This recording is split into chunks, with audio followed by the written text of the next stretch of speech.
दौड़ करके नंद बाबा के पास गए कि बाबा बाबा कल हम मथुरा चलेंगे। नंद बाबा ने मना कर दिया कन्हैया को, कहा कि नहीं कन्हैया ऐसा नहीं हो सकता,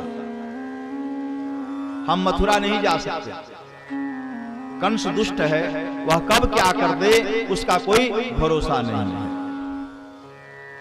अब कन्हैया रोने लगे, बिलखने लगे। संसार में 4 हठ बड़े प्रसिद्ध हैं, उसके सामने बड़े बड़े सूरमा, बड़े बड़े पहलवानों, राजा महाराजाओं को भी झुकना पड़ता है। कहा कि क्या क्या 4 हठ है? कहा कि राजहठ, बाल हठ, स्त्री हठ और जोगी हठ।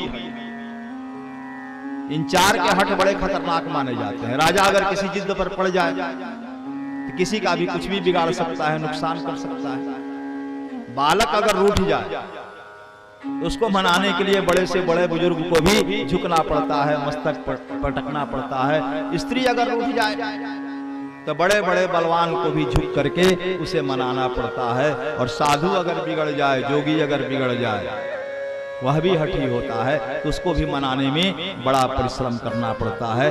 बड़े बड़े सुरमा, बड़े बड़े राजा महाराजाओं को भी झुकना पड़ता है। इस जगत में यह 4 हठ बड़े प्रसिद्ध हैं। अब कन्हैया हठ पर अड़ गए कि हम तो मथुरा जाएंगे ही, रोने लगे, बिलखने लगे। नंद बाबा ने बहुत चुप कराने का प्रयास किया, मैया यशोदा ने बहुत चुप कराने का प्रयास किया, लेकिन कन्हैया नहीं माने। अंत में थक हार करके नंद बाबा ने कहा कि ठीक है, अब चुप हो जा, शांत हो जा, हम कल मथुरा चलेंगे। सुन करके कन्हैया, जो थोड़ी देर पहले हठ युक्त होकर के रो रहे थे, वह तुरंत ही खिलखिला करके हंसने लगे, प्रसन्न भाव, प्रसन्न मुद्रा में आ गए।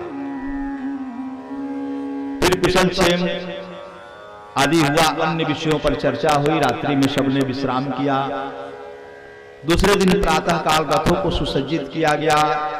एक रथ पर कृष्ण बलदाऊ और अक्रूर जी आरूढ़ हुए, एक रथ पर नंद बाबा, कुछ प्रमुख गोप, फिर एक रथ पर कन्हैया के मित्र सखा जो थे, गोप बालक जो थे, यह सब आरूढ़ हुए।